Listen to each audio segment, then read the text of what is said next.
Good morning, everyone. Hi there, I'm Harwinder Sandhu. I am the Parliamentary Secretary for Agriculture. I'm also the MLA for Vernon Lumbee, which is located in the beautiful Okanagan. And we, there in the Okanagan, also produce abundance of delicious fresh produce, fruits, of course, beverages, including the world-class wine. So I'd like to acknowledge that today we are gathered here on the traditional territory of the Coast Salish people, including the Musqueam, Squamish, and Tsleil-Waututh nations. It is so lovely to see you all here this morning and to celebrate local food. Like the fruits, vegetables displayed behind us and some at the front, that is produced right here in BC. So it is such a proud moment for all of us as we are going through some challenging times and trying to find solutions. I'm thrilled to be joined by some very special guests today. Joining us is Premier David Eby and Jamie behind me, Jamie Nelson. He is the incoming president for Save On Foods, and I would like to take a moment to congratulate Jamie. Congratulations, Jamie, on your new role. And also we are joined with John Newell. He is the co-founder and chief operating officer of Delta's Windset Farms, and can't wait for John to tell us more about that exciting work that they're doing. As well as I'm joined by my colleague, fierce advocate for this community, Terry Young, MLA from Vancouver, Yaletown, and he's also Minister of State for Community Safety and Integrated Services. I would also like to recognize BC's fierce, passionate Minister of Agriculture and Food, Lana Popham, and as well as Daryl Jones of Save On Foods, who are here today. I would like to take a moment to recognize and give gratitude to Daryl for his more than 4 decades, I believe 48 years of being the president for Save On Foods. So thank you so much, Daryl. So yeah, let's give him a big round of applause, please.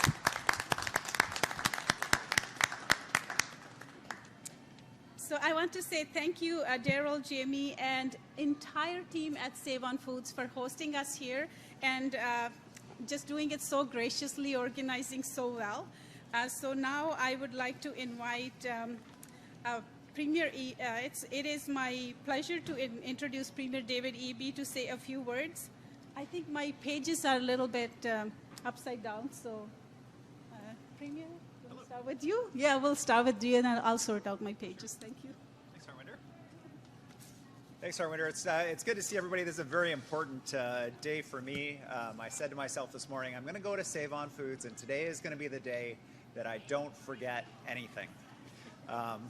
It's great to be here at Save On. I want to thank Kevin and Elliot and Sarah for the kind welcome at the door to the local store here at Cambie and 7th.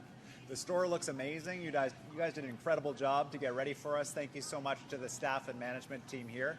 And of course to Daryl and Jamie, thank you so much for your commitment to local food as a BC company, your support of firms like Windset and other local producers. And of course, Daryl, for your almost half a century of service here at the Save On Foods, and I wish the new guy the best of luck stepping into his new role as well. We're in a really troubling moment in the world right now, and British Columbia is not immune from this turmoil internationally that's being caused by the U.S. president. We've heard a lot of contradictory things from President Trump, whether tariffs are coming, when they're coming, what they're going to be on, the reasons for the tariffs, and it makes it very difficult to know what the intentions of the leader of a country that has been Canada's closest friend and ally for almost 2 centuries. It's very hard to know what their ultimate goal is. But knowing that the only certain thing going forward is uncertainty from the president, for British Columbia, it doesn't change our plan. Our plan is to be ready if tariffs are imposed with countermeasures that will ensure that, as unfortunate as it is, that the American people feel the impact of the tariffs just as much as Canadians do. If they're going to hurt us, We're going to make sure they heard as well. The more positive piece is that we are taking this opportunity to strengthen our economy, to fast-track major projects in the province, products that can be produced here that we know the world needs, to grow our economy, to ensure we have stability in our economy through this period of turmoil. We're working with a task force, a business, labor, First Nations leaders, all working together to strengthen our economy, to address long-standing issues across multiple sectors so that we weather this as best as possible and find new ways to support each other. And finally, we're diversifying our partners for trade. We can't be in the position of being at the whim of one person in the White House again. We need to reduce our dependency on the United States and expand our work to diversify our trading partners. We're working at the federal level across Canada to make it easier to trade with other provinces and support other Canadian businesses and other Canadians in this time. And I want to thank Nova Scotia for their work on this. We're working hand in hand with them and other premiers and governments across the country to get rid of internal trade barriers. And I've been meeting with ambassadors from around the world, with business leaders, talking with them about how we can expand our work. Just yesterday with the Netherlands, about our agricultural exchange agreement that we have with them and finding ways to turn that into business opportunities for companies in the Netherlands as well as in British Columbia. It's not just at the government level that this work to respond to the tariff threat is happening. It has been absolutely inspirational to see British Columbians step up, to see Canadians step up, to support Canadian businesses, to support each other in response to the tariff threat. One of the things that's been rewarding for me as a Save-On shopper has been to recognize that our family has been buying Canadian products just because they're available and here on display. The cherry tomatoes that we send our kids to school with in their lunch that come back with those kids at the end of the day, those are Canadian cherry tomatoes. And don't worry, I eat them. The company that produces those tomatoes, Windset Farms, entered into an agreement with BC Hydro to open in September the largest lit greenhouse facility in Western Canada. That facility is producing the cucumbers you see behind me, tomatoes, and other products year-round like bell peppers. And they recently signed an agreement with Save-On Foods displacing American tomatoes from Save-On, ensuring that British Columbians, when they're shopping at Save-On, have access to British Columbia tomatoes. It's inspirational what they're doing. John, congratulations to you and the whole team at Windset, and we need to do more of that. We have a food security task force that I've established with the Minister of Agriculture, with business leaders from across agriculture, from producers to processors to retailers, everybody at the table, finding how we can grow our food security, keep food prices down, create jobs here in British Columbia, and respond to the tariff threat. That spirit of togetherness is what's going to get us through this and help us stick together. Soon, British Columbians are going to see an increase in Buy BC ads. We're getting the word out about BC products and encouraging British Columbians to support other British Columbians by buying BC. Our government has also launched a new online tool because there are two Vancouverites actually that saw an opportunity, created an app that allows Canadians to easily identify Canadian products when they're at the grocery store. And our website links to that app, as well as includes the latest information about tariffs that we have so that British Columbians have a reliable source of information, as well as information about all of our government responses, including support for businesses and individuals as we go into this challenging time.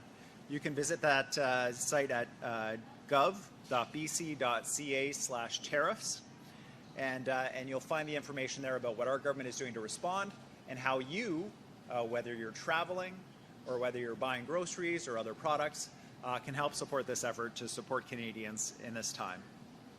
We have the best products in the world here in British Columbia, including the best produce, which is why we announced last week $10 million in support for tree fruit growers in the Okanagan to make sure that they're able to weather the climate-related weather impacts that they've seen that have impacted their crops, and they're able to continue to produce fruit for British Columbians.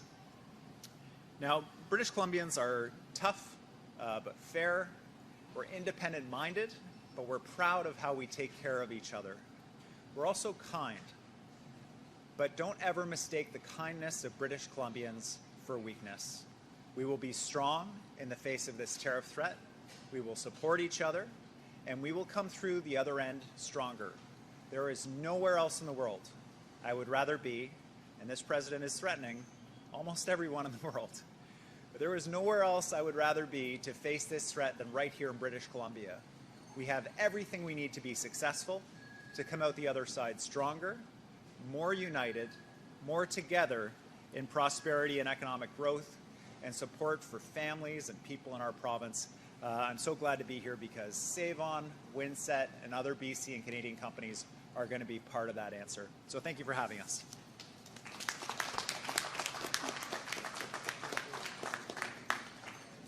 Thank you, Premier. And I would like to echo that kindness, politeness, and respect is not our weakness. Those are our values, which we're proud of, and we know how to fight back and push back, and together we are very strong. So as Premier mentioned, we have over 10,000 products that feature a Buy BC label, and I know many more local businesses will be signing up. Our government is here to support BC's agriculture and food sector from farm to table. They can grow and be competitive, and one of the ways we'll do this through recommendations made by the Premier's Task Force on Agriculture and Food Economy that is made up of respected leaders throughout the food supply chain.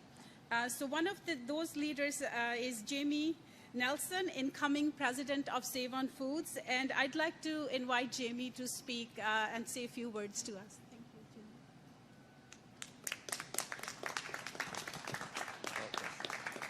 Thank you, Parliamentary Secretary Sandhu, for that kind introduction, and a big welcome to Premier Eby, our friends from Windset Farms, and the members of the media. We are honored to host this event here in our Cambie Save-On Foods. At Save-On Foods, we have been serving the people of British Columbia for 110 years and are so proud to be 100% Canadian owned and operated. Our stores are deeply embedded in every community we serve in every corner of this province, supporting the things that matter to our customers, like the local soccer teams, hockey teams, fun runs, and community barbecues. We are, and always have been, a huge supporter of local, and we will always seek ways to support local growers, producers, and suppliers first, whenever we can. Customers can shop more than 8,200 made in Canada or product of Canada items in our stores and online, and we are proud to support more than 2,000 local growers and producers across Western Canada. Our community support extends beyond the stores, as together with our supplier partners, team members, and generous customers, we have donated over $45 million to BC's Children's Hospital and pledged another $15 million, making us the largest corporate giving partner to the hospital. Now more than ever, we must support our communities, our neighbors, and we look forward to working together to build an even stronger British Columbia. Thank you.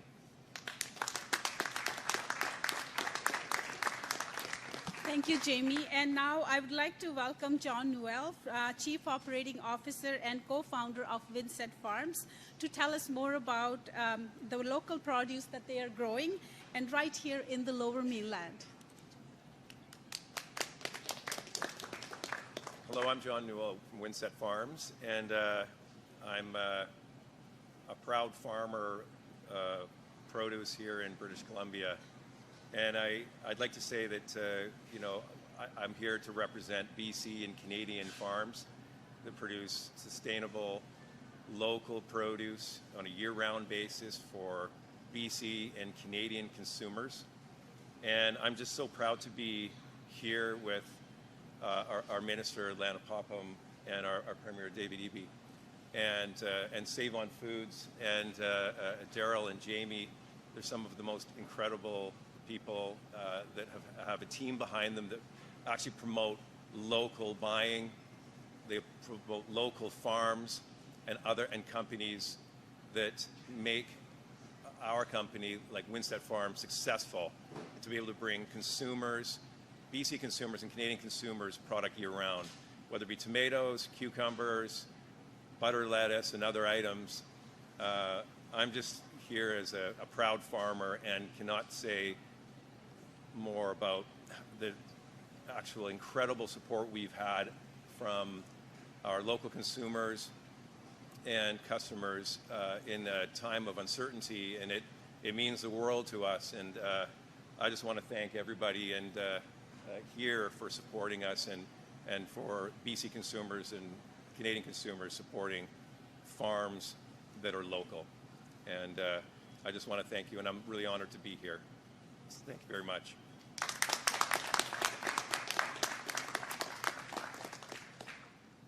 Thank you, John. I know many people in our province will be thrilled to hear they will be able to get more fresh produce, BC-grown produce throughout the year. In fact, recently everybody focused on shopping local, and one gentleman said to me, I want to do this, but it's hard to find produce all year round, so you're offering perfect solution to that.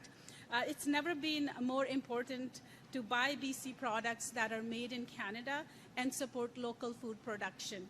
Canadians are extremely patriotic, and we are all proud to call this place our home. Today and every day, there is no other place where I want to be rather than being here. So we're very proud of that. We've seen a major shift in buying local, and I know it will only grow in the days ahead, weeks and years to come. Thank you to all of our speakers and guests, and thank you everyone who has joined us. It's a great moment. With that, I will turn things over to media relations team to moderate any questions they may have. So, open to media. Just a reminder to all reporters on the phone, please press *1 to be put in the queue to ask a question. If you are asking a question over the phone, please remember to take your phone off mute and make sure you mute your speakers. First, we'll go to reporters who are here in the room. Pinky Wong from CBC. Hi there, Premier. My question is there any updates on what you mentioned about the interprovincial trade with the agriculture, and what's any updates on that? Yes, our Minister, Diana Gibson, is meeting with counterparts from across the country at a table convened by the Northwest Territories. At that table, she is pushing for and advocating for a mutual recognition agreement with other provinces. This means that if your product is okay for sale in your province, then we'll recognize it as okay for sale in British Columbia, and vice versa. She's also advancing work about labor mobility to ensure that people are able to have their credentials recognized across the country. If you're good enough to be a doctor in Nova Scotia, you should be good enough to be a doctor in British Columbia. Same for teachers. And so this is the work that's happening right now. We've worked with Nova Scotia. They have tabled legislation in their parliament allowing that mutual recognition to take place. We're looking at their bill and considering legislation for British Columbia that would be similar to what they've done. All of us have to work together as Canadians. We've got to recognize as one country. We've got to support businesses in being able to access the entire Canadian market, and that will reduce prices for consumers. It will also increase the ability to withstand the kind of challenges that President Trump is bringing to us. Thank you. Do you have a follow-up? Yep, and I just want to ask on, at times of uncertainties during COVID period too, a lot of grocers hike up price for produce. Without the U.S. products coming in, or with British Columbians not wanting to buy American, how can we ensure price is competitive at the same time affordable? Yeah, thanks. I'll take a bit of this, and I'm going to pass that over to the people who sell food here in this province. For our part, what we're doing is we're bringing together food producers like Windset Farms, food processors, people who make the value-added products like frozen foods and other types of food, as well as retailers together at one table It's the Premier's Task Force on Agriculture. The Minister of Agriculture is convening it on a regular basis. And the goal here is to address those government policies and ensure we have the programs in place to have that seamless food security for British Columbians, that the farmers are producing the food, the processors are processing the food, and the retailers are retailing Canadian and British Columbia food to British Columbians. The Windset Farm initiative that I was talking about, the largest lit greenhouse in Western Canada, the way that came about was BC Hydro entering into an agreement with Windset Farms to do LED lighting so that that facility could run year-round and produce produce available for British Columbians. It was government working with the food producer to be able to ensure that that happens. So that's the kind of work that's taking place. As far as ensuring prices are low for British Columbians in a challenging global inflationary environment, I'm going to pass it over to our friends at Save-On.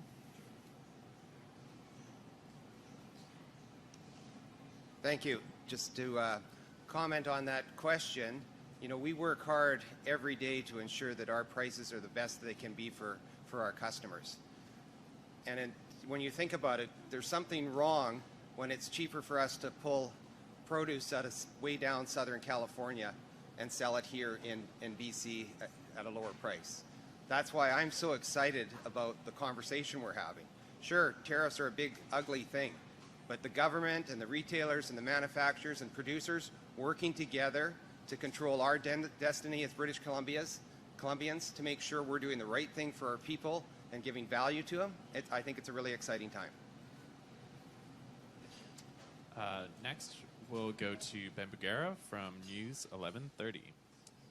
Good morning. I just wanted to ask, obviously tariffs are coming into effect next week. According to Donald Trump, I mean, we've heard this back and forth. Are they going to happen? Aren't they going to happen? You speak of the word threat, and obviously the threat is to us as people, to businesses, to all of British Columbians and all of Canadians. At what point does the government and at the provincial level, at the municipal level, federal level, have to sort of say, okay, these threats are here, but do we have to sort of act like they're going to happen even if he keeps pushing them back and not kind of get caught up in the message of, are they going to happen, aren't they going to happen, just sort of, let's put these in, let's do this stuff. Sure. I've heard a lot of people try to get into the president's mind and say, oh, I think the president is doing this or that, or here's his secret plan, and generally they've all been proven wrong at one point or another. So there's clear uncertainty coming from the United States, coming from the president.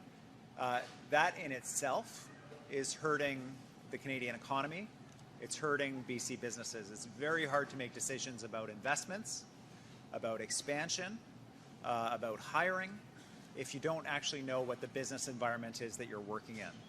So for our part, we're doing everything we can to support certainty for BC businesses, whether it's expedited permitting for major projects, working at a table with labor and business and First Nations leaders to address government regulations that could get in the way or prevent them from doing what they need to do to respond to this tariff threat. What we're doing is we're acting as if the tariffs are here. We took the 30 days from the initial date the president gave to March 4th when he's saying he's going to bring them in again now. We haven't wasted any of that time. We've used all of that time to push forward our responses. And if there's another extension, we'll use that time too. And if there's not, then we'll continue. It won't change our plans. We're moving as quickly as we can. The only certain thing from this president is uncertainty, and we are doing our best to diversify away from the United States in order to protect BC businesses and consumers from whatever is happening down south. Ben, do you have a follow-up? I think you kind of hit it there in terms of your answer, but I mean, you speak of that uncertainty, and what do you say to people who are scared? What do you say to people who are maybe small business owners, rely on a lot of products that come from the United States to operate? Like, people are worried that this is going to affect their bottom line, and especially the small private sector that is really shaking right now, that this is something that might force them to shut down and they may not have it tomorrow. Yeah, I think businesses big and small alike in the province are feeling a lot of anxiety about what the future holds, and the people who work for those businesses obviously huge anxiety. In the timber sector, for example, they're already facing a dramatic increase in duties, softwood lumber duties, and the prospect of a further 25% tariff that will make many of the timber mills in this province uneconomic and cause them to close. And the astonishing thing is, whether it's aluminum tariffs or timber tariffs or electricity tariffs, these are all products that the U.S. can't get anywhere else. And so what we're seeing is a threat to BC families in order that the Americans pay more for products that they need in the United States. So they're paying 25% more for aluminum that they can't get anywhere else right now. That's aluminum that goes into American factories to create American jobs, to produce products that ship around the world. They've just reduced their competitiveness on a global scale, resulting in the threat to American jobs. It hurts everybody. So for those people who are worried out there, who are frightened, our government is working to do a couple of significant things. One is to ensure that we're doing all we can to strengthen our economy so that there are jobs and opportunity right here at home. To diversify our trading relationships so that your companies will be able to sell more easily to the Canadian market as well as internationally. And finally, to make sure that we're working with the federal government for direct supports for business and for individuals who are affected. If you're going to lose your job, that you're supported. If your business is impacted, that you're supported in identifying and expanding to other markets. That work is underway with the federal government, and we'll be there for British Columbians. Just a reminder to all reporters on the line, if you want to ask a question, please press star 1 to enter the queue. And up next, we will go to William Burr from Radio Canada.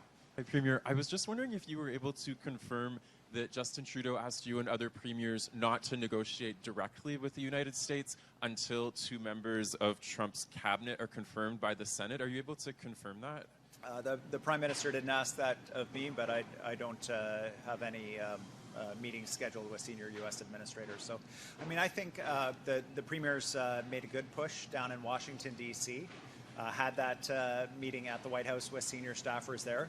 I found it alarming and disconcerting, that meeting. But it was also apparent to me that the senior decision makers in the United States have not been sworn in yet. It's my hope that if that is in fact the case, that they're getting sworn in and that will result in a more stable negotiating environment, that's actually what comes to be.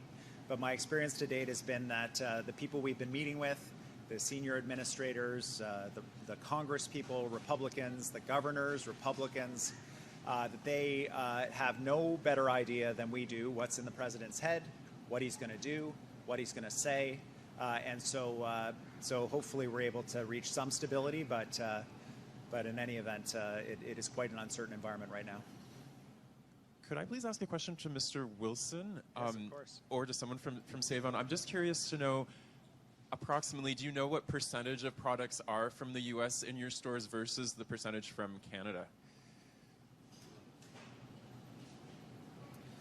Well, it really varies from category to category. When you look at our fresh business, you know, on average, we're pushing in the high 90s. All of our chicken, all of our pork is all through there. When you, from Canada, it's all from Canada. Yes, it's all local. You know, produce is probably the biggest area because it changes seasonally. You know, during the summer, we carry up with close to 70 to 80% sometimes, but during the winter, obviously, we can't find the supply.